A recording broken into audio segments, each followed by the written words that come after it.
বাংলাদেশে একটা নজির তো হয়ে গেছে, এরপরে যারা আসতেছেন তারাও যদি একই রকম পথে হাঁটেন, আপনাদেরকেও এইভাবেই মরতে হবে। তখন কেউ কিন্তু আপনাদেরকে বাঁচাইতে পারবে না। সদল বলে ডুবে মরতে হবে যদি আল্লাহর বিধানের বিরুদ্ধে চলে যান।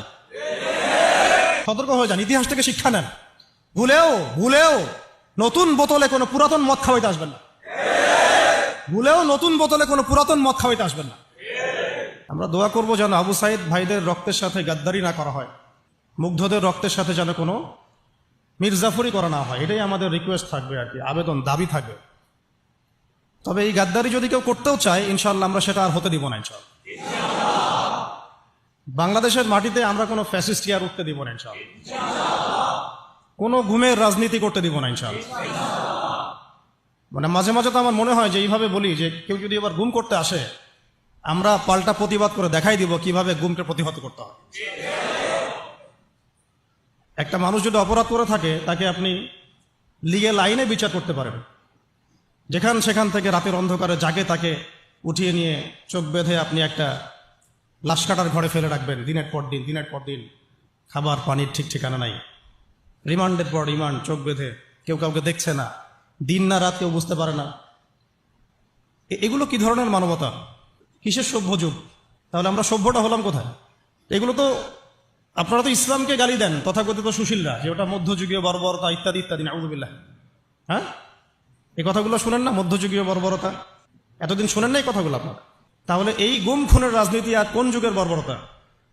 এটা কোন যুগের বর্বরতা? আধুনিক যুগের বর্বরতা, তাই না? আধুনিক যুগের প্রাচীন বর্বরতা। এগুলো আবু জেহেলদেরকেও ছাড়িয়ে গেছে আর কি। তো আমরা এক জালেমের জায়গায় আমরা আরেক জালেমকে সহ্য করব না। এই অমানবিক গুম খুনের রাজনীতি বন্ধ করতে হবে।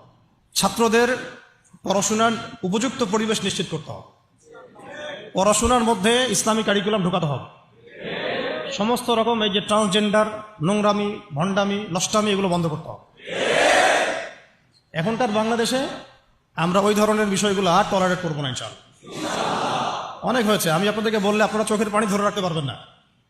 আমাদের অনেক বোন পর্যন্ত এরকম গুমের এবং হেনস্থার শিকার হয়েছেন দিনের পর দিন, বছরের পর বছর। বোন, ছেলে মানুষ তো সহ্য করতে পারে, মেয়ে মানুষকে নিয়ে কি করে চিন্তা করেন তাহলে।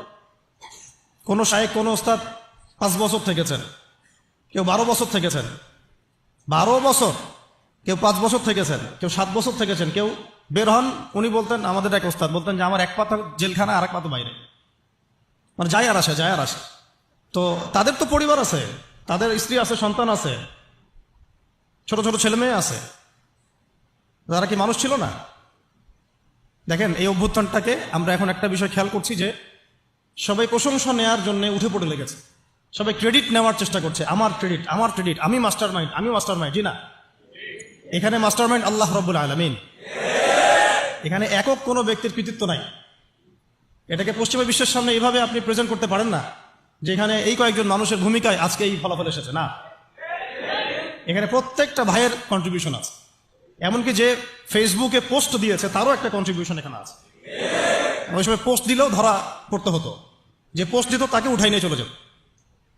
ইন্টারনেট নাই, কি হচ্ছে আমরা বুঝতে পারছি না, কাকে উঠাচ্ছে, কাকে নিয়ে যাচ্ছে, ইত্যাদি ইত্যাদি।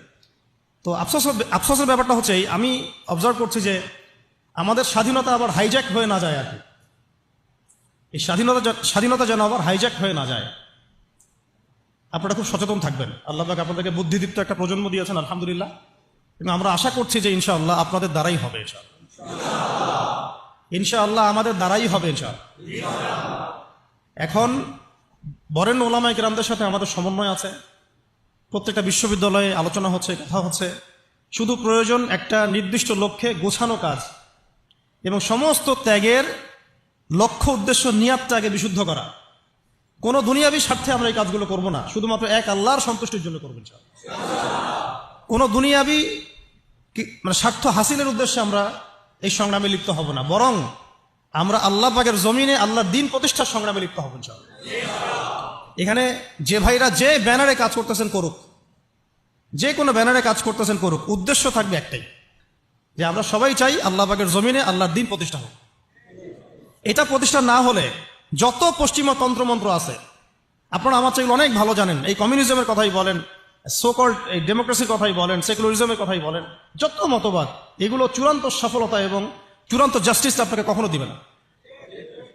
এগুলো দিন শেষে দেখবেন যে ওই জালেমের পক্ষেই রায় প্রদান করার জন্য এটা একটা ম্যানমেড তন্ত্রমন্ত্র। এই যে মেয়েটার কথা বলছি, ও তখন অনেক ছোট, আমার সাথে ওর খুব, ও আমার ছেলে তো খুব, মানে আমি যখন ছিলাম না তখন ওর আম্মা বলে আর কি, যখন পরে আসছি তখন বলছে যে রাত্রেবেলা আমার ছবি নিয়ে থাকতো আর বলতো যে তোরা আমার বাবাকে নিয়ে গেছিস, তোদেরকে মাইক দিব। এই ইমোশনগুলো কি আপনারা বুঝতে পারবেন? কেউ বুঝতে পারবেন? এরকম আমাদের অনেক ভাই 5 বছর 7 বছর, কেউ তো এমন হয়েছে 10 বছর ওখানেই ওই অবস্থায়, তারপরে তাকে ওই ক্রসফায়ার দিয়ে মাটির তলে পুঁতে ফেলাই দিয়েছে, শেষ। একটা কথা বলতে চাচ্ছি যে এখানে আমরা ক্রেডিট নেওয়ার জন্য কেউ যেন প্রতিযোগিতায় লিপ্ত না হই। এখানে প্রশংসা পাওয়ার যোগ্য সে প্রত্যেকটা মানুষ যারা এখানে কোনো না কোনোভাবে কন্ট্রিবিউট করেছে। এই আগুনটা একদিনে জ্বলে ওঠে নাই, এই আগুনটা জ্বলার পিছনে একটা দীর্ঘদিনের জুলুমের ফলেই মাজলুমের পক্ষ থেকে এই আগুনটা জ্বলে উঠেছে। আমাদের ভাই আবু সাঈদ রাহিমাহুল্লাহ, তিনি একটা মহাকাব্য রচনা করেছেন। এই কথাটা কিন্তু বিশ্ব প্রেক্ষাপটে বলা হয়েছে না? কিন্তু এইরকম মহাকাব্য পবিত্র কোরআনে এবং হাদিসে এবং নবী সাল্লাল্লাহু আলাইহি ওয়াসাল্লামের সিরাতে এরকম অগণিত মহাকাব্যের ঘটনা আছে। কিন্তু আমাদের কথা বলার উদ্দেশ্য হচ্ছে এই জীবন বিসর্জন যেন বিফলে না চলে যায়, তার জন্য বিফলে না, বরং এই জাতির জন্য যেন বিফলে না চলে যায়। কেউ যেন আমাদের ভাইদের রক্তের উপর সিঁড়ি বানিয়ে তার স্বার্থ উদ্ধারের মঞ্চ তৈরি করতে না পারে। এটাই আমাদের মূল আলোচনা।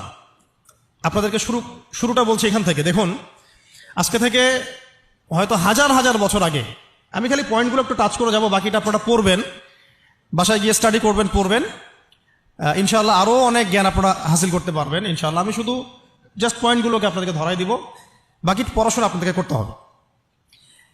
হাজার হাজার বছর আগে এরকম জীবন দিয়ে মহাকাব্য রচনার একটা ইতিহাস হয়েছিল। প্রথম এই ইতিহাস রচনা করেছিলেন আদম আলাইহিস সালামের পুত্র হাবিল। আদম আলাইহিস সালামের পুত্র হাবিল, সূরা মাঈদার মধ্যে পাবেন, পড়ে নিয়েন। কিসের কারণে হাবিলের কুরবানি কবুল হচ্ছে, কাবিলের কুরবানি কবুল হচ্ছে না? কাবিল হাবিলের প্রতি প্রচন্ড হিংসাত্মক, যদিও সে নবীর সন্তান। শয়তান এখানেই কাজ করে ভাইয়ের মধ্যে। এখনো যেটা হয়ে গেল বাংলাদেশে, আমরা কিন্তু সবাই কালিমা পড়া মুসলমান, তারপরেও কিন্তু একে অপরের বিরুদ্ধে দাঁড়াতে হলো। হিংসা, জুলুম, বিদ্বেষ, অনেক কারণ থাকে মাঝখানে কনফ্লিক্টের, এটা ক্রাইসিস অফ কনফ্লিক্ট। এখন কাবিল যখন হাবিলকে হত্যা করতে চাচ্ছে, তখন হাবিল বলছে যে তুমি যদি আমাকে হত্যা করার জন্য হাত বাড়াও, আমি তোমাকে হত্যা করার জন্য আমার হাত বাড়াবো না। ঘটনাটা কি আবু সাঈদের সাথে মিলে? তুমি যদি আমাকে হত্যা করার জন্য হাত বাড়াও, আমি তোমাকে হত্যা করার জন্য হাত বাড়াবো না। তুমি শুট করলে আমিও শুট করছি না। কাবিল হাবিলকে হত্যা করে ফেলল, হাবিল কোনো প্রতিবাদ করল না। নবী করিম সাল্লাল্লাহু আলাইহি ওয়াসাল্লাম বলেছেন, পৃথিবীতে যত খুন হবে কিয়ামত পর্যন্ত, মনোযোগ রাখেন, পৃথিবীতে কিয়ামত পর্যন্ত যত খুনের ঘটনা ঘটবে, সমস্ত খুনের পাপের একটা অংশ কাবিলের আমলনামায় যুক্ত করা হবে। এখানে কে সফল? মহাকাব্য কে রচনা করেছে, হাবিল না কাবিল? আল্লাহ পাক আমাদেরকে শিক্ষা নেওয়ার তৌফিক দান করুন। নূহ আলাইহিস সালামের যুগে নূহ আলাইহিস সালামের একজন সন্তান, সে ঈমান নিয়ে আসে নাই। বাবা তাকে ডাকছেন, আল্লাহর গজব চলে আসবে, তুমি তাড়াতাড়ি নৌকায় উঠো। সে বলছে যে আমি নৌকায় উঠবো না, আমি ওই পাহাড়ের উপর উঠে যাব। ইয়াসিমুনি মিনাল মা, পাহাড় আমাকে পানি থেকে বাঁচাবে। নূহ আলাইহিস সালাম পিতা হয়ে ব্যাকুল আর্তনাদ, বাবা আজকে এই আযাব কাউকে বাঁচাতে পারবে না, তাড়াতাড়ি নৌকায় উঠো। তো সে নৌকায় উঠলো না, জীবন সেও দিল। এবং নূহ আলাইহিস সালাম কান্নাকাটি করছেন আল্লাহর কাছে, আল্লাহ ইন্নাহু মিন আহলি, সে আমার পরিবারের একজন, তাকে মাফ করে দাও। আল্লাহ রাব্বুল আলামিন বলছেন লাইসা মিন আহলিক, সে তোমার পরিবারের কেউ না। এখানেও নূহ আলাইহিস সালামের পুত্র নবীর সন্তান জীবন দিলেন, কিন্তু মহাকাব্য রচিত হলো না। কথা কি বুঝতে পারছেন? মহাকাব্য রচিত হলো না। এভাবেই লূত আলাইহিস সালাম যাচ্ছেন কারণ আপনারা জানেন লূত আলাইহিস সালাম এসেছিলেন সাদুম জাতির জন্য নবী হিসেবে। ওই জাতির মূল পাপই ছিল সমকামিতা, যেটাকে এখন আমরা এই সো কল্ড ট্রান্সজেন্ডার, তারপরে এলজিবিটি এইসব ইস্যুর মধ্যে নিয়ে আসছি। আর এটা পশ্চিমাদের একটা বড় এজেন্ডা, বাংলাদেশে এটাকে বাস্তবায়ন করা। এই জন্য তারা পশ্চিমার কিছু সেবা দাসকে তাদের মাথার উপরে নিয়েছে এটাকে বাস্তবায়ন করার জন্য। এবং যত সুদী এনজিও আছে এদের একটা বড় অংশ এর সাথে সম্পৃক্ত। কয়দিন পরে যদি দেখা যায় যে ক্লাসরুমের মধ্যে আপনারা বসে আছেন, ডানে বামে এলজিবিটি লোকজন বসে আছে, অবাক হওয়ার কিছু নাই। ওইদিকেই জাতিকে নিয়ে যাওয়ার চেষ্টা তারা করছে, কিন্তু ইনশাআল্লাহ আমরা সেটা হতে দিব না। আমরা সেই লূত আলাইহিস সালামের যুগে আল্লাহর পক্ষ থেকে যে শাস্তি আসছে, ওই শাস্তিকে আমরা আসতে দিব না ইনশাআল্লাহ। তোমরা ওই শাস্তি আনার ব্যবস্থা করবা, এই জাতিকে সমূলে ডোবানোর ব্যবস্থা করবা, এটা আমরা হতে দিব না ইনশাআল্লাহ। লূত আলাইহিস সালাম দাওয়াতের কাজ করেই যাচ্ছেন, তাদের কওম সেটা শুনছে না। মূল পাপ ছিল তাদের সমকামিতা, হোমোসেক্সুয়ালিটি। আল্লাহ পাক এমন ভাবে তাদেরকে ধ্বংস করেছেন যেভাবে অন্য কোনো কওমকে করেন নাই। আসমান থেকে ফেরেশতা পাঠিয়ে জর্ডানে দেখবেন ডেড সি, মৃত সাগর, ওই জায়গাটা আছে এখনো, ওখানে সাদুম গোত্র বাস করতো। পাখা দিয়ে ফেরেশতারা তাদের পাখা দিয়ে ওই জায়গাটা এইভাবে উঠিয়ে আসমানে উঠিয়ে আসমান থেকে পাথর বর্ষণ করে এদের সবাইকে থ্যাতলা করে আবার উল্টা দিকে দাফন করে দেওয়া হয়েছে। এমন শাস্তি পৃথিবীর ইতিহাসে কাউকে দেওয়া হয় নাই। তো আমরা কি বাংলার জমিন এই শাস্তি ডেকে নিয়ে আসতে চাচ্ছি? সবাইকে এই ব্যাপারে সোচ্চার হতে হবে। আল্লাহ পাক আমাদেরকে বোঝার তৌফিক দান করেন। লূত আলাইহিস সালামের স্ত্রী তার পক্ষে ছিল না। শাস্তি যখন নেমে আসলো, লূত আলাইহিস সালামের স্ত্রী নিজে তিনি সমকামী ছিলেন না, কিন্তু সমকামীদেরকে সাপোর্ট করেছে। বাংলাদেশে এমন অনেক মানুষকে দেখা যাচ্ছে এখন, নিজেরা হয়তো এলজিবিটি না, কিন্তু এটাকে সাপোর্ট করছেন। তো লূত আলাইহিস সালামের স্ত্রী সেই গজব থেকে বাঁচতে পারলেন না, আল্লাহ পাক তাকেও ধ্বংস করলেন। সেও জীবন দিল, এটা কোনো মহাকাব্য হলো না, নবী পরিবারের স্ত্রী হওয়া সত্ত্বেও। ঠিক আছে, কিন্তু আমরা যদি একটু ইব্রাহিম আলাইহিস সালামের দিকে তাকাই, তাকে ডেকে নিয়ে আসা হচ্ছে রাজদরবারে, বলো তোমার খোদাকে, তোমার আল্লাহকে। ইব্রাহিম আলাইহিস সালাম বলছেন, আমার আল্লাহ তিনি যিনি জীবন দেন, মৃত্যু দেন। তখন সেই বাদশাহ, জালেম বাদশাহ, আমি তুলনা করতে যাচ্ছি না কারোর সাথে, যে জালেম বাদশাহ বলল যে আনা উহয়ি ওয়া উমীত, আমিও তো জীবন দিই আর মৃত্যু দেই। কিভাবে? সে একজন খুনের আসামি, তাকে ডেকে নিয়ে ছেড়ে দিল, এই যে জীবন দিলাম। আরেক নিরপরাধ মানুষকে ডেকে এনে হত্যা করলো, এই যে মৃত্যু দিলাম। আমাদের প্রশাসনের মতো অনেকটা আর কি। হ্যাঁ, আচ্ছা, আমরা পরিবর্তন চাই। ইব্রাহিম আলাইহিস সালাম বুঝলেন যে এ মোটা বুদ্ধির মানুষ। তখন ইব্রাহিম আলাইহিস সালাম বললেন যে আমার রব পূর্ব দিক থেকে সূর্য ওঠান আর পশ্চিম দিকে ডুবান। তো তুমি যদি রব হয়ে থাকো তাহলে পশ্চিম দিক থেকে সূর্য উঠায় পূর্ব দিকে ডুবাও। ফাবুহিতাল্লাযী কাফার। আমি সবগুলো আয়াত কিন্তু বলতে থাকলে অনেক সময় যাবে, আমি জাস্ট পয়েন্টগুলো বলতেছি। এটা সূরা বাকারায় আছে। কোথায় আছে? সূরা বাকারায়। এর আগে যেটা বললাম কওমে সাদুম, এটা অনেক জায়গাতে আছে। সূরা হুদ পড়ে দেখেন, আরো সূরা আরাফ পড়ে দেখেন। আর যেটা বললাম একটা কি বলেছি, নূহ আলাইহিস সালামের কথা, সূরা হুদে আছে। আর মাইদায় আছে আদম আলাইহিস সালামের 2 সন্তানের কথা বললাম। তো ইব্রাহিম আলাইহিস সালামের এই ঘটনাটা আছে সূরা বাকারায়। তখন ফাবুহিতাল্লাযী কাফার, কাফের হতভম্ব হয়ে গেল। তখনই কিন্তু তখন ইব্রাহিম আলাইহিস সালামকে আগুনের মধ্যে পুড়িয়ে মারার আদেশ দেওয়া হয়েছে। ইব্রাহিম আলাইহিস সালাম তখন কিন্তু জান দিতে প্রস্তুত, আগুনে পুড়ে যাবেন তিনি, কোনো সমস্যা নাই। তাকে ফেলে দেওয়া হলো। জিবরাইল আলাইহিস সালাম তখন এসেছেন, বলেছেন যে আপনার কোন হাজত আছে কি, আমার কাছে প্রয়োজন আছে? তিনি বলেছেন না, হাসবি আল্লাহ ওয়া নি'মাল ওয়াকিল, হাসবি আল্লাহ ওয়া নি'মাল ওয়াকিল। আমরা এই জিকিরটা চলতে ফিরতে সবসময় করতে পারি। এক বচনে হচ্ছে হাসবি আল্লাহ ওয়া নি'মাল ওয়াকিল, বহু বচনে হাসবুন আল্লাহ ওয়া নি'মাল ওয়াকিল। আর একটা অংশ অ্যাড করা যায় নি'মাল মাওলা ওয়া নি'মান নাসির। তখন আল্লাহ রাব্বুল আলামিন তখন এই আগুনকে বললেন, ইয়া নার কুনি বারদান ওয়া সালামান আলা ইব্রাহিম, হে আগুন ঠান্ডা হয়ে যাও, শান্তিদায়ক ঠান্ডা হয়ে যাও ইব্রাহিমের জন্য। সুবহানাল্লাহ। তো এখানে মহাকাব্য রচিত হলো। তার সন্তান ইসমাইল আলাইহিস সালাম ছোট্ট বালক, হয়তো এই ছেলেটার সমান হবে, 10-12 বছর। ডেকে নিয়ে এসে বলছেন, বাবা ইন্নী আরা ফিল মানামি আন্নী আযবাহুক, আমি স্বপ্নে দেখেছি যে আমি তোমাকে জবাই করছি। ফানজুর মাযা তারা, তোমার রায় কি, আমাকে বলো, তোমার কি খেয়াল? সূরা সাফফাতের মধ্যে আছে, সূরা ইয়াসিনের পরে সূরা। তখন এই 12 বছরের সন্তান বলছে, 12-14 বছরের সন্তান ইসমাইল আলাইহিস সালাম বলছেন, যেমন মা তেমন সন্তান, কারণ তার মাকে আগে রেখে আসা হয়েছে জনমানব শূন্য জায়গায়। ইব্রাহিম আলাইহিস সালাম চলে যাচ্ছেন, আর তিনি জিজ্ঞাসা করছেন যে আপনি কি আল্লাহর হুকুমে রেখে যাচ্ছেন আমাদেরকে এরকম একটা বিরান জায়গায়, খাবার নাই, পানি নাই, কিছুই নাই? ইব্রাহিম আলাইহিস সালাম বলছেন হ্যাঁ। তখন তার মা বলেছিলেন, ইসমাইল আলাইহিস সালামের মা বলেছিলেন যে তাহলে আল্লাহ আমাদেরকে ধ্বংস করবেন না ইনশাআল্লাহ। ওই যে জামজাম, এখনো সেই জামজাম চলছে। আপনার কোনো রোগ আছে, সেই জামজামের পানি ওই শেফার নিয়াতে পান করেন, শেফা হয়ে যাবে ইনশাআল্লাহ। জামজাম এখনো চলতেছে। ওই যে সাই, সাফা থেকে মারোয়া, মারোয়া থেকে সাফা, সাফা থেকে মারোয়া, মারোয়া থেকে সাফা, এটা আপনি না করলে আপনার হজ উমরা কিছুই হচ্ছে না। সুবহানাল্লাহ। ওই বাইতুল্লাহ এখনো। তো সেই সন্তান বলছে ইয়া আবাতি, হে আমার বাবা, ইফআল মা তুমার, আপনাকে আল্লাহ পাক যা আদেশ করেছেন তাই করেন।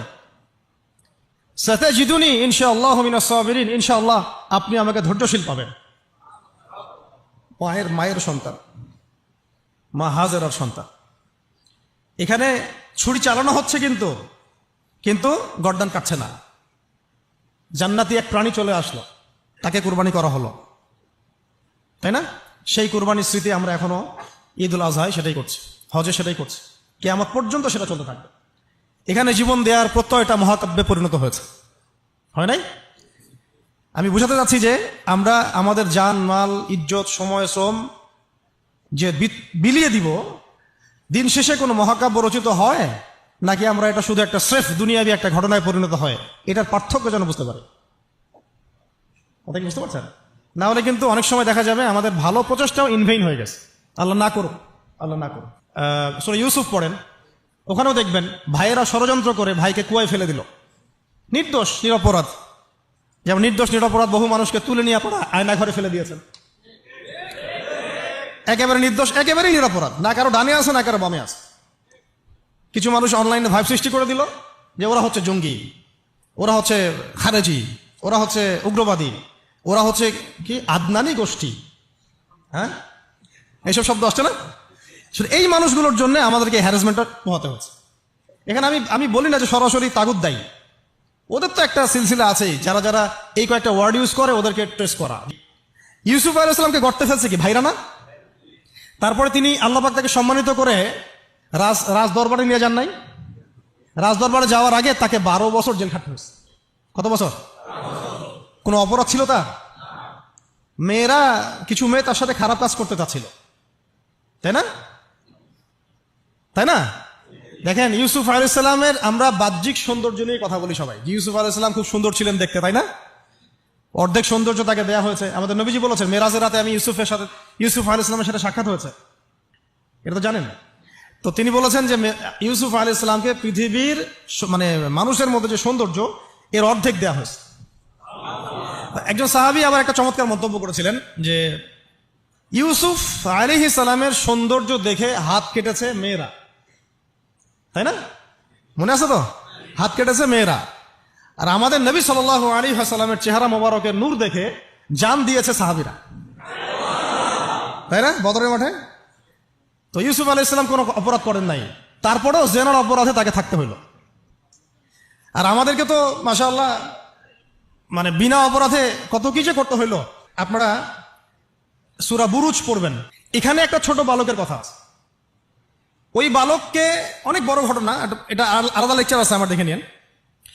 ওই বালককে মানে রাজা, মানে জালেম শাসক রাজা, সে জাদু শিখাচ্ছে আর কি। কি শিখাচ্ছে? জাদু। এটা হারাম, একেবারে হারাম। জাদু শিখাচ্ছে, কিন্তু জাদু শিখতে আসার সময় সে আবার এক আল্লাহর ওলির দরবার দিয়ে আসে। ওর কাছে তখন আবার ওই কথাগুলো খুব ভালো লাগে, সেখানে বসে দিনের কথা শুনতে শুরু করে। এদিকে আবার জাদুও শিখে, এদিকে আবার দিনের কথাও শিখে। এক পর্যায়ে তার মধ্যে এটা মানে প্রাধান্য বিস্তার করলো যে এটাই মনে হয় সত্য, আল্লাহর দিনের কথাটাই সত্য। একদিন রাস্তায় যাওয়ার সময় হঠাৎ একটা প্রাণী, মানে বিভৎস একটা প্রাণীর দেখা মিলছে, কেউ রাস্তা থেকে সরাইতে পারে না। তখন সে চিন্তা করলো যে আজকে আমি পরখ করে দেখবো যে এই জাদুকরের এলেমটা বেশি কার্যকর না আল্লাহর ওলির এলেমটা বেশি কার্যকর। সে একটা পাথর নিয়ে নিক্ষেপ করে বলল, যদি হে আল্লাহ, আল্লাহর ওলি তোমার কাছে, এই পাদ্রী বুজুর্গ তোমার কাছে বেশি মাকবুল হয়, তাহলে আজকে এই ঢিলের ওসিলায় তুমি এই প্রাণীটাকে মেরে ফেলো। তো ওই ঢিল দেওয়ার সাথে সাথেই প্রাণী মারা গেছে। তো তখন সে মাশাআল্লাহ ইসলাম কবুল করে ভিতরে, কিন্তু প্রকাশ করে না। পরে যখন প্রকাশ হয়ে যায় তখন তাকে মেরে ফেলার জন্য, আমি শর্টকাটে বলতেছি, ওই শাসক কি করলো, ওর সেনাবাহিনীকে লেলিয়ে দিল, ওকে নিয়ে যাও পাহাড়ের উপর থেকে ফেলে দিবা। পাহাড়ের উপরে উঠেছে সে, ফেলাই দিবে তাকে।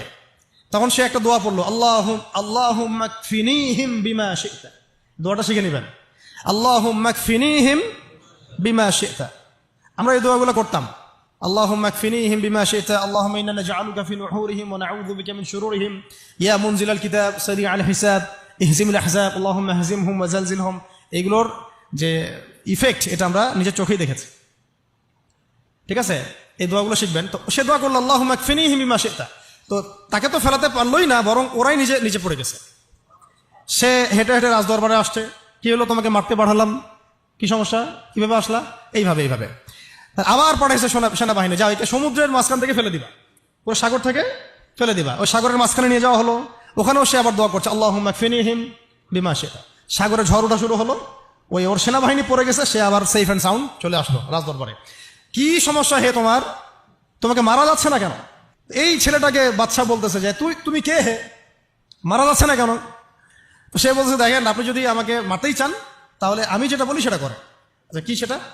আপনি রাজ্যের সমস্ত মানুষকে জড়ো করে আমাকে খেজুর গাছের সাথে বেঁধে দিবেন, দিয়ে আমার ধনুক থেকে একটা তীর বের করবেন, তীরটা বের করে সবার সামনে এইভাবে নিশানা লাগায় বলবেন বিসমিল্লাহি রব্ব হাযাল গোলাম। মানে হচ্ছে আমি এই ছেলেটার রবের নামে তীর নিক্ষেপ করছি। কি বুঝলেন? আমি এই ছেলেটার রবের নামে তীর নিক্ষেপ করছি। তো রাজা তো ব্যাস, যারা একটু ক্ষমতাশীল হয় তারা একটু মোটা বুদ্ধির হয়, তো তারা এই কাজই করলো, সমস্ত লোকজনকে জড়ো করে বিসমিল্লাহি রব্ব হাযাল গোলাম নিক্ষেপ করলো। ছেলেটার হাদিসের মধ্যে আসছে ছেলেটার এই জায়গায় তীর ঢুকে দিতে বের হয়ে গেছে, তো সে শহীদ হয়ে গেছে, আলহামদুলিল্লাহ। এমন এই দৃশ্যটা দেখার পরে ওইখানে উপস্থিত সব মানুষ ইনস্ট্যান্ট দেন লা ইলাহা ইল্লাল্লাহ এটা সাক্ষীতে মুসলিম হয়ে গেছে। তাহলে মহাকাব্য রচিত হলো। তো তখন এই রাজা তো মাথা খারাপ, আরে একজনকে নিয়ে পারি না এবার সবাই। তখন ওইখানেই গর্ত খোঁড়া হয়েছে, গর্ত খুঁড়ে সবাইকে আগুনের মধ্যে নিক্ষেপ করা হয়েছে। এই ঘটনার নাম আসহাবুল উখদুদ। আসহাবুল, সূরা বুরুজের মধ্যে পাবেন। মহাকাব্য রচিত হয় নাই। ওই সময় এক মায়ের একটা সন্তান, হ্যাঁ, মা লাফ দিবে আগুনে, কিন্তু সন্তান আছে, সে হেজিটেট ফিল করতেছে। ওই যে সন্তান, এই দুধের বাচ্চা তখন কথা বলে ওঠে যে মা তুমি চিন্তা করো না, মা তুমি চিন্তা করো না, তুমি লাফিয়ে পড়ো আগুনে, ইনশাআল্লাহ আগুনের পরেই জান্নাত আছে। তো এরকম ঘটনা আরো ঘটছে। ফেরাউনের দাসী ওই যে আসিয়া, নাম মনে আছে তো? অনেকে আসিয়া আবার অনেকে অন্য নামও বলে। তার সন্তানকে এভাবে গরম তেলে ফেলে দেওয়া হয়েছে, এবং তাদের সেই যে মাকবারা, কবর, সেখান থেকে নবী সাল্লাল্লাহু আলাইহি ওয়াসাল্লাম তার যে জান্নাতের ঘর, আল্লাহ পাক তাকে জান্নাতের ঘর দিয়েছেন, ওই ঘরের যে ঘ্রাণ, এটা নবী সাল্লাল্লাহু আলাইহি ওয়াসাল্লাম মেরাজের রাতে পেয়ে এসেছেন। সুবহানাল্লাহ। এগুলো কিন্তু মহাকাব্য রচিত হয়েছে। ফেরাউনের দাসী মহাকাব্য রচনা করেছেন।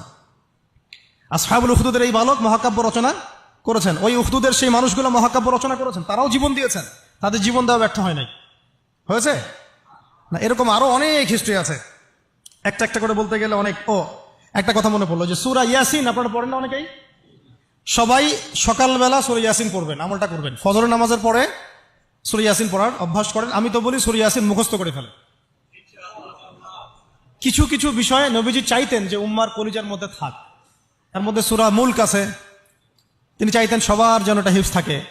সূরা ইয়াসিন একটা অনবদ্য সূরা, এটা আপনার যে কোনো হাজতও পূরণ করতে পারে ইনশাআল্লাহ, আপনি আল্লাহর হেফাজতে থাকবেন।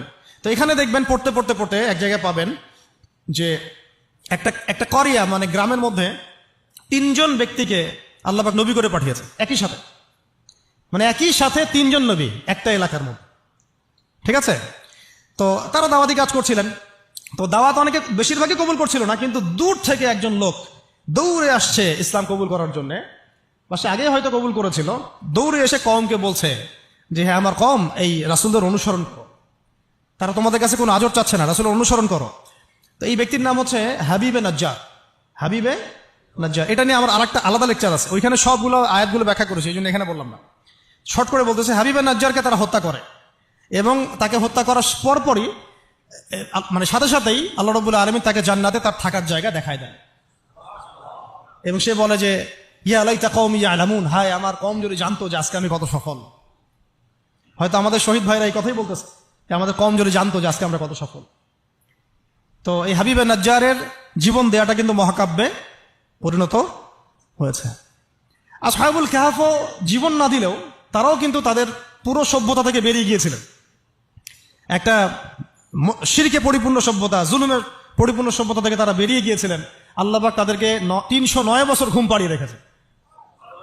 এখান থেকে আমরা বুঝি যে আপনি যদি আল্লাহর প্রতি পূর্ণ তাওয়াক্কুল করেন, ঈমান আনেন, আল্লাহ পাক ঘুমের মধ্যেও আপনাকে সাহায্য করতে পারবে। তারা ঘুমিয়েছিল যখন, আল্লাহ রাব্বুল আলামিন ফেরেশতাদেরকে দিয়ে তাদের পাশ পরিবর্তন করিয়েছেন, ডান থেকে বামে, বাম থেকে ডানে। ঘুমিয়ে থাকলে আল্লাহ পাক আপনাকে ফেরেশতা দিয়েও সাহায্য করতে পারেন যদি আপনি হকের উপরে থাকেন। তারাও কিন্তু জীবন বিসর্জন দিল, এটা কিন্তু মহাকাব্যে পরিণত হয়েছে। শুধু মহাকাব্য না, তাদেরকে যখন 309 বছর পর জাগ্রত করা হয়, তখন এমন একটা সম্প্রদায়ের উপর জাগ্রত করা হয়েছে যেই সম্প্রদায় আল্লাহকে বিশ্বাস করতো কিন্তু পরকালে রেজারেকশন যেটা হবে, পুনরুত্থান, এইটাতে বিশ্বাস করতো না। 309 বছর আগের এই কয়েকজন মানুষকে দিয়ে আল্লাহ পাক 309 বছর পরের একটা সভ্যতাকে হেদায়েত দিয়ে দিয়েছে। তাহলে মহাকাব্য রচিত হয় নাই?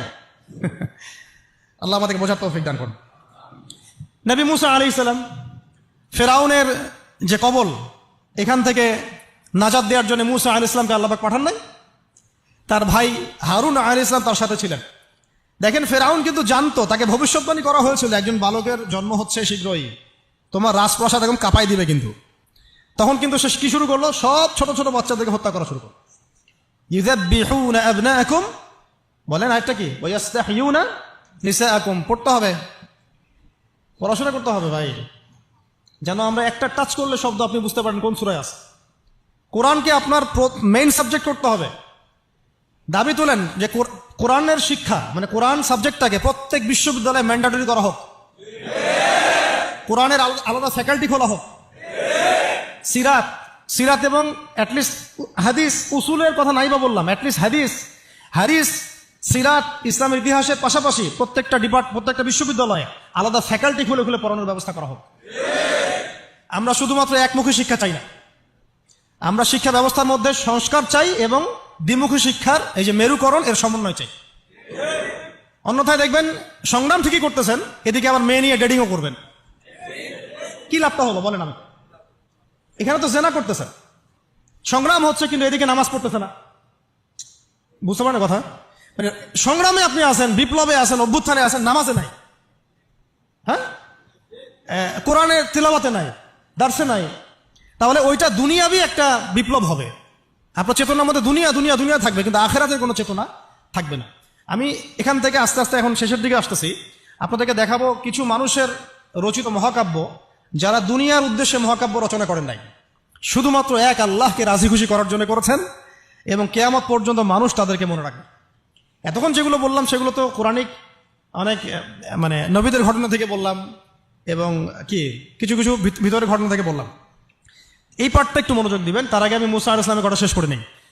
মুসা আলাইহিস সালামকে হত্যার চেষ্টা করা হয়েছিল, তার মা তাকে সিন্ধুকে ভাসিয়ে দিয়েছিলেন, মনে আছে?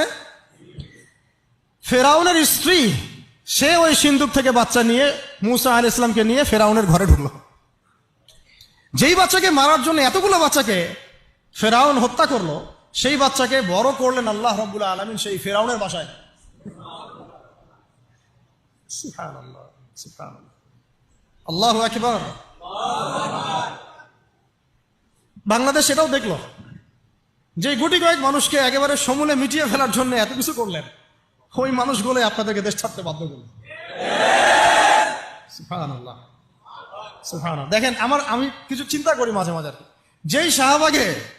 যেই শাহবাগ থেকে আপনারা নবীকে গালি দিয়েছেন, হ্যাঁ, যেই শাহবাগ থেকে নাস্তিকতার আন্দোলন হয়েছে, ওই শাহবাগ থেকে এবার আওয়াজ উঠেছে খেলাফত।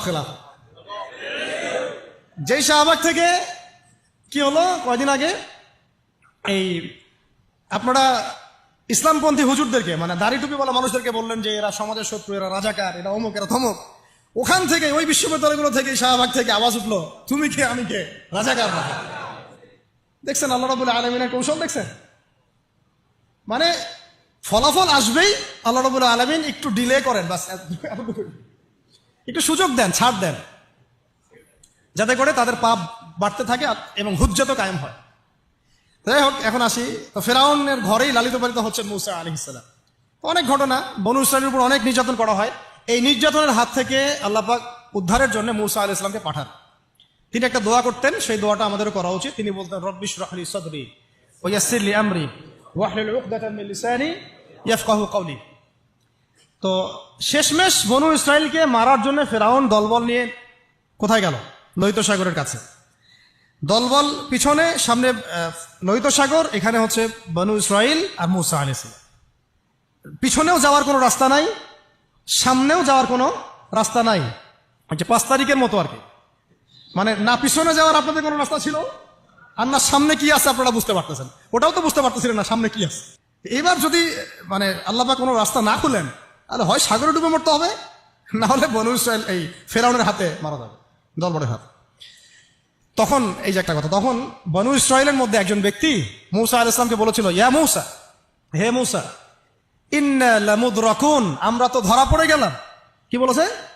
ইন্না লামুদরাকুন, আমরা তো ধরা পড়ে গেলাম। তখন মূসা আলাইহিস সালাম ব্যর্থহীন ভাষায় বলেছেন, কাল্লা, কোশ্চিন কালেও নয়।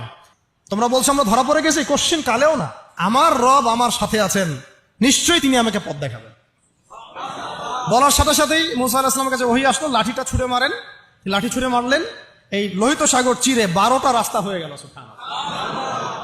এই লোহিত সাগর আমরাও সফর করছি, গেলে বুঝতে পারবেন যে কিভাবে সম্ভব এখানে এইভাবে রাস্তা হওয়া। সুবহানাল্লাহ। এভাবে আল্লাহ পাক একটা মাজলুম সম্প্রদায়কে মুক্তি দিলেন, আর পুরা ফেরাউনের দলবলকে ওইখানেই ডুবাই মারলেন। মারেন নাই?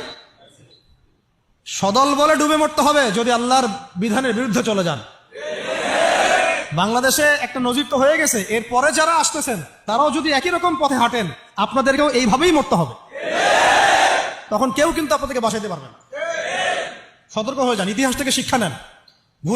ভুলেও নতুন বোতলে কোনো পুরাতন মদ খাওয়াইতে আসবেন না। ভুলেও নতুন বোতলে কোনো পুরাতন মদ খাওয়াইতে আসবেন না।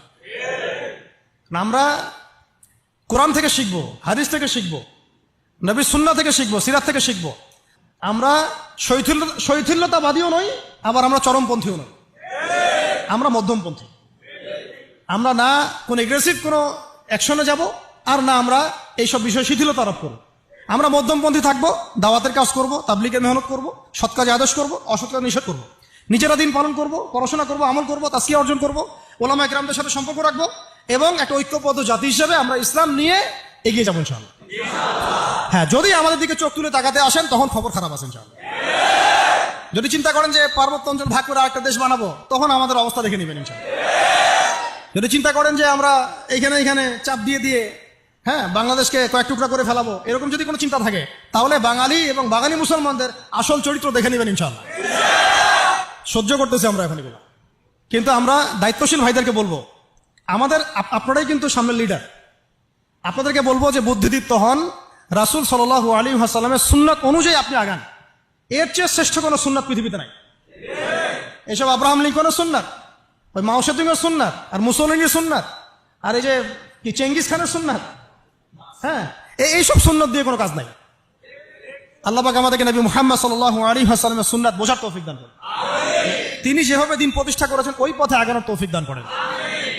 শেষের অংশটুকু আমি অল্প সময় শেষ করছি। আমি আমাদের উম্মতের, মানে এই উম্মতের কয়েকজন বলতে থাকলে 100 জনের কথা বলা যাবে, দেখি কয়টা বলা যায়। জাস্ট কয়েকজন বীর পুরুষ এবং বীরঙ্গনা নারীর রচিত মহাকাব্যের কথা আপনাদেরকে বলবো। আপনার আগ্রহ আছে না? এখন শোনা। আচ্ছা, একটা বিষয় আমাদের সামনে স্পষ্ট যে আমরা মুসলিম পরিবারে জন্মগ্রহণ করেছি, আমাদের রব একজন, আমাদের নবী একজন, আমাদের আসমানি কিতাব একদম ফাইনাল টেস্টিমেন্ট, এর কোনো ব্যত্যয় নাই, সংযোজন বিয়োজনের কোনো সুযোগ নাই। সুন্নতে স্পষ্ট, নবীর তরিকা স্পষ্ট, দিন ইসলামও পরিপূর্ণ। নাকি দিন ইসলামে কিছু আছে কিছু নাই, এমন কি বিষয়টা? পরিপূর্ণ একটা জীবন ব্যবস্থাকে আমরা কমপ্লিট কোড অফ লাইফ বলি। এটা কোনো ধর্মের নাম নয়, এটা একটা জীবন ব্যবস্থার নাম। ইসলাম শুধু ধর্মের নাম নয়, এটা একটা পরিপূর্ণ জীবন ব্যবস্থার নাম। এখন এইটা নবীজি কি শুধু নিজে আমল করেছিলেন, না মানুষকেও দাওয়াত দিয়েছেন? এখন শুধু কি দাওয়াতই ছিল, নাকি পুরো দিনটাকে আরবের মধ্যে প্রতিষ্ঠা করে দিয়ে চলে গেছেন? এখন দিন প্রতিষ্ঠা করাটা কি তাহলে ইবাদত কি না? মানে ইবাদত করতে গেলে অনেক সময় অনেক রকম সুরতে আমাদের কাজ করতে হবে। কখনো সবর করতে হবে, কখনো দাওয়াত দিতে হবে, কখনো হয়তো হিজরতের বিষয় আছে, কখনো কি বলবো দাওয়াতের সাথে জিহাদের ব্যাপার জড়িত থাকতে পারে, কখনো দেখা যাবে পররাষ্ট্রনীতি অ্যাপ্লাই করতে হচ্ছে, কখনো সন্ধি করতে হচ্ছে। সিরাতের মধ্যে কিন্তু সবই আছে। পুরো সিরাতটা আপনারা পড়বেন, এটা আমার রিকোয়েস্ট, যে আগামী 1 মাসের মধ্যে 1 মাস সময় নেন, আল্লাহ চলে 1 মাস পরে আবার বসবো ইনশাল্লাহ আমরা। হ্যাঁ, 1 মাস সময় নিয়ে পুরো সিরাতের বইটা পড়ে শেষ করেন। অনেক বই আছে সিরাতের, আমি একটা বইয়ের নাম বলতেছি যেটা খুব পাতলা, মাত্র 120 থেকে 30 পেজের বই, সিরাতে খতামুল আম্বিয়া। সিরাতে খতামুল আম্বিয়া, মুফতি মোহাম্মদ শফি রাহিমাহুল্লাহ তাআলা লিখা, আল্লামা শফি রাহিমাহুল্লাহ তাআলা লিখা সিরাতে খতামুল আম্বিয়া। সিরাতে খতামুল আম্বিয়া বইটা কিনেন, অনলাইনেই পাওয়া যায়, কিনে পড়াশোনা শুরু করেন। এটা সবচেয়ে প্রাইমারি লেভেলের বই, এটা মাদ্রাসায় পড়ানো হয়। এছাড়া রাহিকুল মাখতুম আছে, রাহমাতুল্লিল আলামিন আছে, হ্যাঁ, সিরাতে মোস্তফা আছে, অনেক সিরাতের বই আছে। এই বইমেলায় দেখলাম যে সিরাতের মনে হয় আরো 10টা-20টা নতুন বই আসছে। আলহামদুলিল্লাহ, আমার বাসায় সিরাতের এরকম 50-60টা বই আছে, ডিফারেন্ট ডিফারেন্ট রাইটারের। না, একটা বিষয় সম্পর্কে কয়েকটা রাইটারের বই পড়লে আপনার একটা ভালো কনসেপ্ট আসবে ইনশাল্লাহ। যাই হোক, সিরাতটা পড়বেন তো ইনশাল্লাহ। এই সিরাতের আলোকে আমরা দেখি যে দিন প্রতিষ্ঠা নবীজি করে দিয়ে গেছেন না, জান নাই? তো এইটা প্রতিষ্ঠা করতে গিয়ে অনেককে অনেক স্যাক্রিফাইস করতে হয়েছে। এই স্যাক্রিফাইস গুলো যারা করেছেন তাদের কিছু মহাকাব্য বলে শেষ করতেছে। কেন বলতেছে এটা? যেন আমাদের চলমান অভ্যুত্থানের মহাকাব্যগুলো যেন কালের গর্ভে হারায় না যায়, এই জন্য বলতেছে। আমরা যেন স্মরণ রাখতে পারি, এবং আমাদের এটাই শেষ হয়ে যায় না এই যুদ্ধ বা লড়াই, সংগ্রাম হয়তো সামনেও করতে হইতে পারে, তখন আমাদের নিয়াত যেন বিশুদ্ধ থাকে, আমাদের ওই মহাকাব্যের সাথে যেন এই মানুষদের মহাকাব্যের মিল থাকে। আল্লাহ পাক আমাদেরকে তৌফিক দান করবেন। একজন নারী দিয়ে শুরু করব, মহিষী নারী, তার নাম হচ্ছেন সুমাইয়া রাদিয়াল্লাহু আনহা। নাম মনে আছে? সুমাইয়া রাদিয়াল্লাহু আনহা একজন দাসী, দাস প্রথা ছিল তখন না, দাসী। তিনি, তার স্বামীর নাম ইয়াসির রাদিয়াল্লাহু আনহু, তার সন্তানের নাম আম্মার রাদিয়াল্লাহু আনহু। তারা 3 জনই ইসলাম কবুল করেছেন। আর আবু জেহেল, আবু লাহাব, উতবা সাহেবার যে দারুন নাদওয়া, মানে ওই সময়কার কাফেরদের পার্লামেন্ট, এখনকার অনেকটা ওই ইয়ার মতো আছে, বুঝে নেন, কাফেরদের পার্লামেন্ট, ওটার নাম কি? দারুন নাদওয়া। বলেন, দারুন নাদওয়া। এটা ছিল ওই মক্কার আবু জেহেলের পার্লামেন্ট। মক্কার আবু জেহেলের পার্লামেন্ট নাম কি? দারুন নাদওয়া। ওখানে সবকিছুর এই শয়তানিগুলার মোজাকারা হইতো আর কি, কথা বুঝতে পারছেন? এখনো কিন্তু দারুন নাদওয়া আছে বিশ্বে, আছে না? এখনকার আধুনিক দারুন নাদওয়া, ঠিক আছে? তো ওইখান থেকে মানে বিল পাস হচ্ছে যে এদেরকে এখন অত্যাচার করতে হবে, নির্যাতন করতে হবে। তো সুমাইয়া রাদিয়াল্লাহু আনহাকে একেবারে শুইয়ে দিয়ে পিটাতে পিটাতে রোদের মধ্যে একদিকে মারা হচ্ছে, আরেকদিকে বলা হচ্ছে যে মুহাম্মদ সাল্লাল্লাহু আলাইহি ওয়াসাল্লামের এই দিনটাকে অস্বীকার করতে হবে। একটু ধৈর্য ধরেন, জাস্ট অল্প কিছু সময়, আমি শেষ করে দিচ্ছি। মুহাম্মদ সাল্লাল্লাহু আলাইহি ওয়াসাল্লামের এই দিনটাকে অস্বীকার করতে হবে, না হলে তোমাকে হত্যা করবে। সে তো কোনোভাবেই দিন ছাড়তে রাজি নয়। শেষমেশ আবু জেহেল তাকে টিটকারি মেরে বলছিল যে বুঝেছি তুমি আসলে মুহাম্মাদের দিনের স্বার্থে না, বরং মুহাম্মদ সাল্লাল্লাহু আলাইহি ওয়াসাল্লামের সৌন্দর্য দেখে তার মনে হয় আকর্ষণে দিন কবুল করছে। এই কথাটা বলার সাথে সাথে সুমাইয়া রাদিয়াল্লাহু আনহা একদম তীব্র একটা প্রতিবাদ করেছেন, একটা গালি দিয়েছেন, খবিসের বাচ্চা, খবিস, হ্যাঁ, নষ্ট নষ্ট মানুষের সন্তান, নষ্ট, এরকম একটা শব্দ আছে না আমাদের সমাজে, এরকম একটা মারাত্মক, মানে শক্ত একটা কথা বলে ফেলছে ওই সিচুয়েশনে। তো এইটা আবু জেহেলের তখন মানে ইজ্জতে লেগে গেছে। তো সে পাশে থাকা একজন ওর মানে সহকারী, তার হাতে একটা বর্ষা ছিল, ওই বর্ষাটা নিয়ে সুমাইয়া রাদিয়াল্লাহু আনহার তলপেট, লজ্জাস্থানের উপরের অংশে বরাবর একেবারে গেঁথে দিছে, এবং এটাতে ফিনকি দিয়ে রক্ত ছোটা শুরু হয়েছে, এবং এতেই তার শাহাদাত হয়ে গেছে। ইসলামের ইতিহাসে আমাদের উম্মতের মুহাম্মদ সাল্লাল্লাহু আলাইহি ওয়াসাল্লামের কাছে কোরআন আসার পরে কিয়ামত পর্যন্ত যত ঘটনা ঘটবে, এই পুরো ঘটনার ইতিহাসের প্রথম শহীদ হচ্ছেন এই সুমাইয়া রাদিয়াল্লাহু আনহা। সর্বপ্রথম রক্ত দিয়ে দিন কায়েমের, রক্ত দিয়ে দিন প্রতিষ্ঠার এই মহাকাব্য রচনা করে গেছেন সুমাইয়া রাদিয়াল্লাহু আনহা। তারা কি দুনিয়ার কোনো স্বার্থে রক্ত দিয়েছিলেন? হ্যাঁ, তারা কি উপদেষ্টা হওয়ার জন্য রক্ত দিয়েছিলেন? তারা কি কোনো রাষ্ট্র ক্ষমতা পাওয়ার জন্য রক্ত দিয়েছিলেন? গনিমত পাওয়ার জন্য? শুধু এক আল্লাহকে রাজি খুশি করার জন্য তারা এই কাজগুলো করেছে। পরবর্তীতে আল্লাহ পাক তাদেরকে গনিমতও দিয়েছেন, রাষ্ট্রও দিয়েছেন, রাষ্ট্র ক্ষমতাও দিয়েছেন, সবই দিয়েছেন। তাদের কারো উদ্দেশ্য ছিল না, তাদের উদ্দেশ্য ছিল দিন প্রতিষ্ঠা করা, দিনকে প্রচার করা, প্রতিষ্ঠা করা, মানুষের মাঝখানে ছড়িয়ে দেওয়া আল্লাহর কালিমা লা ইলাহা ইল্লাল্লাহ মুহাম্মাদুর রাসূলুল্লাহ প্রতিষ্ঠা করা।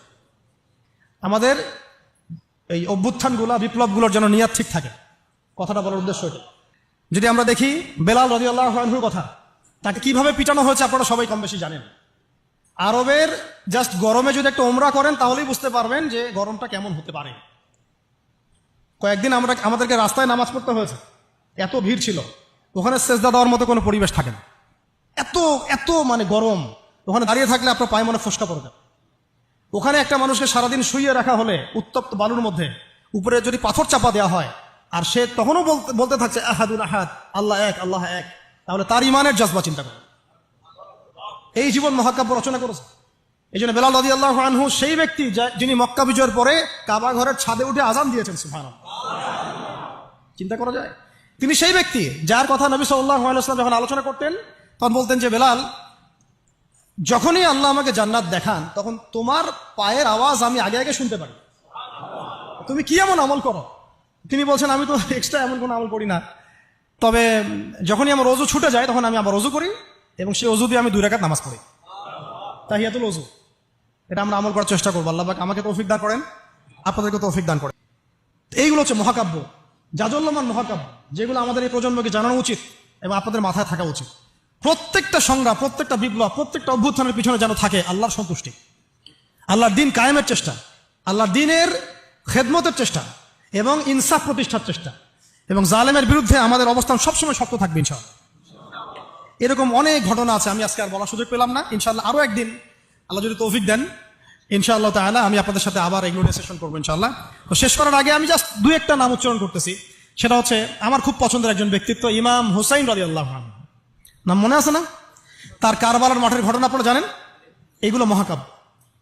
তিনি সপরিবারে নিহত হলেন, শেষ পর্যন্ত কিন্তু আত্মসমর্পণ করেন না। করেছেন? তিনি প্রস্তাব দিলেন, আমাকে ছেড়ে দাও, আমি মদিনায় চলে যাই, আমাকে ছেড়ে দাও, আমি মক্কায় চলে যাই, ছেড়ে দাও আমাকে, আমি কোনো সীমান্তে চলে যাই, সেখানে জিহাদ করে শহীদ হই। তারা কিন্তু সুযোগ দেয় নাই। আমাকে বলেন, যারা তাকে আক্রমণ করেছিল তারা কি কালিমা পড়া মুসলমান ছিল না? বলেন, তারা কি কাফের ছিল? তাহলে এখন কি ইমাম হোসেন যে এখানে প্রতিবাদ করলেন, হাতে অস্ত্র উঠিয়ে নিয়ে যুদ্ধ করে শেষ পর্যন্ত শহীদ হলেন, তার যুদ্ধটা কি সন্ত্রাসী কর্মকাণ্ড ছিল? ঠিক অনেকে আছে আমাদের সমাজে, তারা মনে করে যে মুসলিমরা যতই পাপ করুক না কেন ওদেরকে কিছুই বলা যাবে না। এমন একটা কনসেপ্ট আমাদের সমাজে আছে, মুসলিম তারা ভাই কালিমা পড়ছে, লা ইলাহা ইল্লাল্লাহ বলছে, তাকে আপনি কেন এইভাবে চার্জ করেন? আরে কালিমা তো আব্দুল্লাহ বিন উবাইও পড়েছিল। আব্দুল্লাহ বিন উবাই কি কালিমা পড়ে নাই? তাহলে কি আপনি তাকে মুমিন বলে গণ্য করবেন? মনে রাখবেন একটা কথা, যাকে তাকে কোনো ক্ষুদ্র বিষয়ে কাফেরও যেমন বলা যাবে না, আবার যাকে তাকে মুসলমানও বলা যাবে না। এটা বুঝতে হবে আমাদেরকে, ঈমান ভঙ্গের কারণগুলো আমাদেরকে শিখতে হবে। যে যাকে তাকে যেমন আমরা কাফের তাকফির করবো না, ঠিক একইভাবে যাকে তাকে মুসলমান, পাক্কা মুসলমানও বলা যাবে না। আল্লাহ পাক আমাদেরকে বোঝার তৌফিক দান করেন। ঠিক এইভাবেই উমর রাদিয়াল্লাহু আনহু একদিন ফজরের নামাজে দাঁড়িয়ে কিরাত করছেন, পিছনে এক দাস, এই ফাইরুজ আবু লুলু, একেবারে ধারালো ছুরি দিয়ে উমর রাদিয়াল্লাহু আনহুকে 2-3টা আঘাত করলো। উমর রাদিয়াল্লাহু আনহু শহীদ হলেন। এগুলো মহাকাব্য রচিত হয়েছে, কারণ ইসলামের বীর সিংহদেরকে কেউ আসলে সামন থেকে মারতে পারে নাই। কথা বুঝতে পারছেন? ওইভাবেই চোরাগুপ্তই মারতে হয়েছে। আল্লাহর কসম, উমর রাদিয়াল্লাহু আনহু যে জায়গায় শাহাদাত বরণ করছেন ওই জায়গায় আমি দাঁড়াইছি, আলহামদুলিল্লাহ। ওই জায়গাতে আমি দেখে আসছি কোন জায়গায় তাকে শাহাদাত বরণ করা হয়েছে। ওখানে ওইসব জায়গাগুলো জিয়ারা করলেও মনের মধ্যে এই চেতনাগুলো জাগ্রত হয়। সুবহানাল্লাহ। আলী ইবনে আবি তালেব কুফার মসজিদে যাচ্ছেন, রাস্তায় এক ব্যক্তি তাকে চোরাগুপ্ত হামলা চালিয়ে তাকে হত্যা করেছে। আল্লাহর বীর সৈন্যদেরকে কেউ সামন থেকে আঘাত করার সুযোগ পায় না। তো এগুলো হচ্ছে মহাকাব্য, জাজল্যমান মহাকাব্য। আরেকজন ব্যক্তির কথা বলে শেষ করে দিচ্ছি, অনেক আছে ভাই, বলতে থাকলে অনেক সময় লাগবে। রাজি একটা জায়গার নাম, ওখান থেকে কিছু লোক আসছে, এসে বলছে, ইয়া রাসূলুল্লাহ, আপনি আপনার কিছু সাহাবীকে পাঠান, আমরা ইসলাম কবুল করবো। ট্র্যাপ। আপনারা কেউ ভালো করে খেয়াল রাখবেন এগুলা, যে কেউ যখন তখন যাই বলবে হ্যাঁ হ্যাঁ করতে যাবেন না। মানুষের কথার পিছনে, ওদের কাজের পিছনে উদ্দেশ্য বোঝার চেষ্টা করবেন, ঠিক আছে? সবসময় কিন্তু আবেগে ভাসতে হবে না। আমরা কিন্তু এই জায়গায় ভুল করতেছি, অনেক ভুল হচ্ছে মাঝখানে। আমরা বিনয়ের সাথেই তাদেরকে বলবো যে ওলামা ইকরামদের সাথে মাশওয়ারা করে সিদ্ধান্ত নিতে, তাহলে ইনশাআল্লাহ ভুলটা কম হবে ইনশাআল্লাহ, ঠিক আছে? তো নবীজি 10 জনকে পাঠালেন, তারা দাওয়াত তো কবুল করেই নাই, হঠাৎ রাজি নামক জায়গায় তাদেরকে ঘিরে ফেলে 3 নিক্ষেপ করে 10 জন সাহাবী 7 জনকে শহীদ করে ফেললো। ট্র্যাপে। মানে এমনও আছে যে ওয়াজ মাহফিলে ডেকে মানুষ অনেক আলেমদেরকে মানে খারাপ কিছু করে ফেলেছে। হ্যাঁ, এরকম হিস্ট্রি আছে। তো সতর্ক থাকতে হবে, সতর্ক থাকার চেষ্টা করে। এখন 3 জন সাহাবী যুদ্ধ চালিয়ে যাচ্ছেন, তারপরেও তার মধ্যে একজন হচ্ছেন খুবাইব রাদিয়াল্লাহু আনহু। কি নাম? নাম বলেন? খুবাইব রাদিয়াল্লাহু আনহু। খুবাইব রাদিয়াল্লাহু আনহুকে এক পর্যায়ে মানে আর কতক্ষণ পারা যায়? 100 জন ঘিরে ফেলছে, আমরা 10 জন, 3 জন, 7 জন শহীদ হয়ে গেছে, 3 জন বাকি আছে, কতক্ষণ পারা যায়? তো তারা বললো যে তোমরা পাহাড় থেকে নেমে আসো, তোমাদেরকে ছেড়ে দিব। 3 জন মাশওয়ারা করছেন, না না নামা যাবেন, নামলে কিন্তু ওরা আমাকে ধরে ফেলবে। তারপরে বাধ্য হয়ে এক পর্যায়ে নামতে হয়েছে। নামার সাথে সাথে একজনকে তারা মেরে ফেলছে, বাকি 2 জনকে তারা মক্কায় বিক্রি করে দিয়েছেন। ওই মক্কার 2 জনের মধ্যে একজন হচ্ছেন খুবাইব রাদিয়াল্লাহু আনহু। কি নাম? খুবাইব রাদিয়াল্লাহু আনহু। আরেকজনের নাম আসিম রাদিয়াল্লাহু আনহু। আসিম রাদিয়াল্লাহু আনহু। আসিম রাদিয়াল্লাহু আনহুকেও তারা হত্যা করেছে এবং তার লাশটাকে বিকৃত করার চেষ্টা করেছিল। কিন্তু আসিম রাদিয়াল্লাহু আনহু ওই সময় দোয়া করেছিলেন, আল্লাহ আমার লাশকে কোনো কাফেরের হাতে বিকৃত হতে তুমি দিও না। যুদ্ধ করতে করতে কথাটা বলেছেন, কারণ তিনি বুঝতে পারছেন যে 100 জন ঘিরে ফেলছে। ওদের একটা ট্রেডিশন ছিল লাশ বিকৃত করা, যে আল্লাহ আমার লাশটাকে তুমি কোনো কাফেরের হাতে বিকৃত করতে দিও না। তখন আল্লাহ রাব্বুল আলামিন তার শাহাদাতে পড়ে এক ঝাঁক ভেমরুল পাঠায় দেন, তারা তার গায়ের উপর বসে পড়ে, কোনো কাফের তাকে হাত দিতে পারে না। আল্লাহ তাকে এভাবে সাহায্য করে। আর এইদিকে খুবাইব রাদিয়াল্লাহু আনহুকে বিক্রি করে দেওয়া হলো মক্কায়, তাকে জেলখানায় রাখা হচ্ছে। তো খুবাইব রাদিয়াল্লাহু আনহু জেলখানায় বসে আছেন, এটা একটু শুনেন আপনারা। জেলখানায় বসে আছেন, তার খুরের কাজের প্রয়োজন হয়েছে। ছেলেদের প্রয়োজন হয় না? খুরের কাজ তো বুঝতে পারছেন, অ্যাডাল্ট আপনারা। তো খুর চেয়েছেন, একটা খুর, আমাকে একটা খুর দাও। এখন কথা হচ্ছে খুবাইব রাদিয়াল্লাহু আনহু খুর চাইছেন, খুর দেয়া হয়েছে, তারা খুর দিচ্ছেন। তো খুর কাজ শেষ করার পরে ওই কাফেরদের একটা বাচ্চা, ছোট বাচ্চা, তো দৌড়াদৌড়ি করতে গিয়ে ওই জেলখানার ভিতর ঢুকে গেছে, খুবাইব রাদিয়াল্লাহু আনহুর কাছে চলে আসছে। তো খুবাইব রাদিয়াল্লাহু আনহু কিন্তু পারতেন তাকে জিম্মি করে ওখান থেকে বের হইতে, পারতেন না? তিনি কোলে বসে আদর করতেছেন বাচ্চাটাকে, যার বাচ্চা সে তো আতঙ্কে, এইবার তো অবস্থা খারাপ, আমার বাচ্চাকে মেরে ফেলে তো সমস্যা হবে। তো খুবাইব রাদিয়াল্লাহু আনহু তাকে ছেড়ে দিলেন এবং আল্লাহ পাক ওই জেলখানার মধ্যে আল্লাহর পক্ষ থেকে তাকে আঙ্গুর খাওয়ালেন। ওই সময় ওই আঙ্গুর কথা পাওয়া যাচ্ছে না, কিন্তু জেলখানায় তিনি বসে আঙ্গুর খাচ্ছেন। তো কাফেররা বলেছে নিজেরাই যে খুবাইবের চেয়ে শ্রেষ্ঠ কোনো বন্দী আমরা কখনো দেখি না। খুবাইবের চেয়ে শ্রেষ্ঠ কোনো বন্দী আমরা কখনো দেখি নাই। খুবাইব রাদিয়াল্লাহু আনহুকে এরপরে মক্কার বাজারে নিয়ে যাওয়া হয়, একটা গাছের কাছে নিয়ে গিয়ে, শেষ করে দিচ্ছি লাস্ট পয়েন্ট, তাকে শুলদণ্ড দেওয়া হয়। কি দণ্ড? শুলদণ্ড। এটা আপনারা বুঝবেন না, এটা এমন না যে গলায় ফাঁসি দেওয়া। শুলদণ্ড কি একটু সার্চ করে দেখেন। লোহা পিছন দিয়ে মানে শরীরে একটা পাশ দিয়ে ঢুকিয়ে আর একটা পাশ দিয়ে বের করে দেওয়ার নাম শুলদণ্ড। নাউযু বিল্লাহি মিন যালিক, সুবহানাল্লাহ, লা হাওলা ওয়ালা কুওয়াতা ইল্লা বিল্লাহ। কি মানুষ! তখন তাকে বলা হচ্ছে, তোমাকে যদি শুলদণ্ড না দিয়ে মুহাম্মাদকে তোমার জায়গায় নিয়ে আসি, তুমি কি খুশি হবা? তিনি বলছেন, আমার জায়গায় মুহাম্মাদের একটা চুলও যদি বাঁকা হয় আমি সেটাও সহ্য করবো না। তুমি কি চাও বলো, শেষ খয়েশ কি? তখন খুবাইব রাদিয়াল্লাহু আনহু বলছেন, আমার শেষ ইচ্ছা হচ্ছে 2 রাকাত নামাজ পড়া। 2 রাকাত নামাজ পড়ার সুযোগ দেওয়া হলো। তিনি একটু শর্টকাটে নামাজ পড়লেন, বললেন যে আমি যদি নামাজ লম্বা করতাম তোমরা হয়তো বলাবলি করতে যে আমি ভয় পাচ্ছি। এরপরে তিনি 2টা কথা বলেছেন। এটা শেষ পয়েন্ট। 2টা কথা বলেছেন। একটা হচ্ছে সমস্ত মানুষদেরকে লক্ষ্য করে তিনি বলেছেন দোয়া, আল্লাহর কাছে হাত তুলে দোয়া করেছেন, আল্লাহুম্মা আহসিহিম আদাদা, আল্লাহ তুমি একটা একটা করে এদেরকে গুনে রাখো, ওয়াকতুলহুম বাদাদা, এবং তাদের একটা একটা করে তুমি হত্যা করবা। কে বদদোয়া করতেছেন? এবং কি শেষে একটা লাইন আছে, ওয়ালা তাতরুক মিনহুম আহাদা, আল্লাহ তুমি তাদের একজনকেও বাকি রেখো না, তুমি সবগুলোকে আল্লাহ তুমি একটা একটা করে হত্যা করো। পরবর্তীতে আসলে কিন্তু হয়েছেও তাই, বিভিন্ন সময় এরকম কনফ্লিক্ট হয়েছে। তো তবে কিছু মানুষকে আল্লাহ ইসলাম কবুলের সুযোগ দিয়েছেন শেষ পর্যন্ত হয়তো। এরপরে তিনি দোয়া করছে, এরপরে তিনি একটা কবিতা আবৃত্তি করেছিলেন, এটা আমাদের আজকের আলোচনার শেষ অংশ। ওই অবস্থায় তিনি কবিতা আবৃত্তি করছিলেন।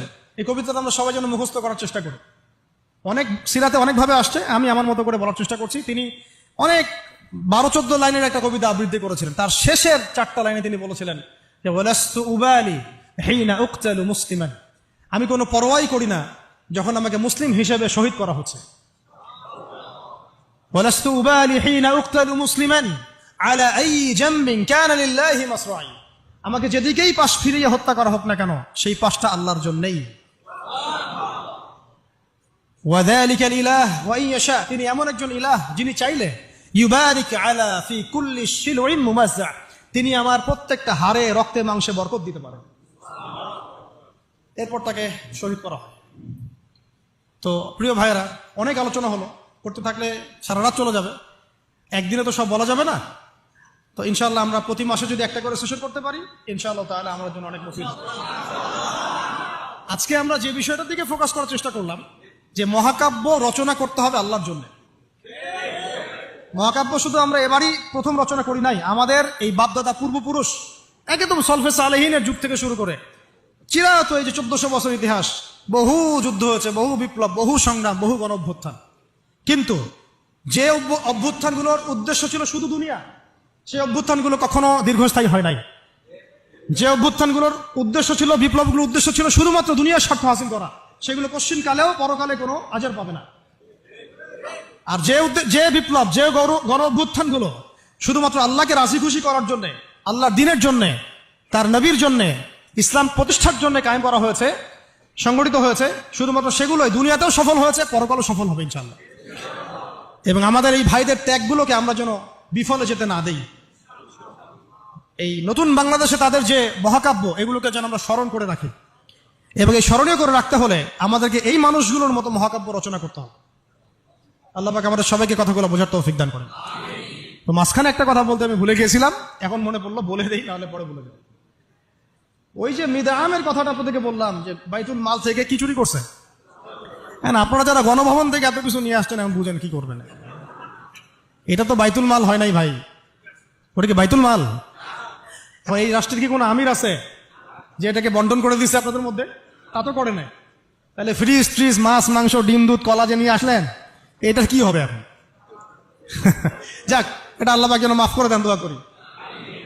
আল্লাহ রাব্বুল আলামিন আমাদের সবাইকে নবী সাল্লাল্লাহু আলাইহি ওয়াসাল্লামের সিরাত পড়ার তৌফিক দান করেন, সিরাতের আলোকে দিন বোঝার তৌফিক দান করেন।